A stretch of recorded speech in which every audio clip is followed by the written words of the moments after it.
Si vous nous avez vu au salon Vivatech à notre stand PDF Element, vous avez donc probablement assisté aux présentations de nos nombreuses fonctionnalités d'IA.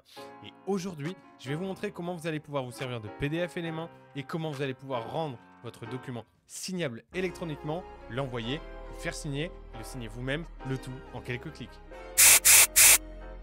Alors, tout d'abord, si vous souhaitez nous voir et aller visiter nos stands, nous serons présents à Vivatech, qui est un salon de technologie à Paris, au Parc des Expositions, du 22 au 25 mai sur 2 stands, celui de Filmora et celui de PDF Element. Vous aurez la possibilité de rencontrer les équipes de Wondershare, découvrir les fonctionnalités uniques de ces deux logiciels phares de Wondershare et observer comment ils vont accélérer et améliorer absolument tous vos processus de création de contenu et votre contenu vidéo en lui-même. Si vous voulez plus d'informations, allez visiter le site vivatech.fr pour obtenir vos billets et surtout découvrir des dizaines de stands de conférences et d'innovation technologique. Mais pourquoi est-ce que c'est nécessaire de protéger son PDF en demandant une e-signature ? De nos jours, c'est de plus en plus courant de signer pas mal de documents de manière dématérialisée pour accélérer les processus ou pour signer de gros contrats.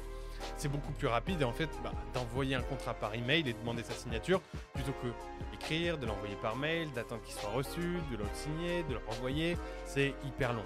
En plus, on a des chances qu'ils se perdent et si vous signez des contrats à l'international, les délais sont encore plus longs. Du coup, entre ces deux options, plusieurs semaines de délai peuvent s'écouler éventuellement. Il y a plus de risques que vous alliez perdre carrément votre contrat, donc on va utiliser la manière numérique. Et on va voir ensemble comment on peut procéder pour le faire avec PDF Element. Avant de commencer, sachez qu'il est totalement nécessaire de télécharger PDF Element pour le faire, bien évidemment, puisque je vais vous montrer comment le faire avec ce logiciel.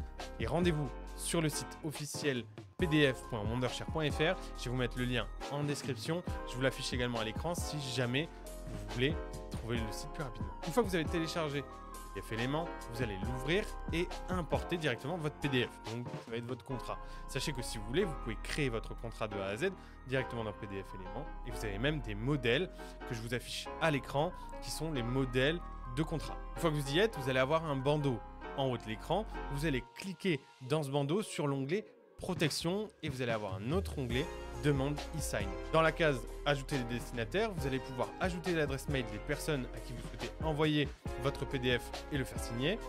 Ensuite, vous allez pouvoir déposer des champs de signature.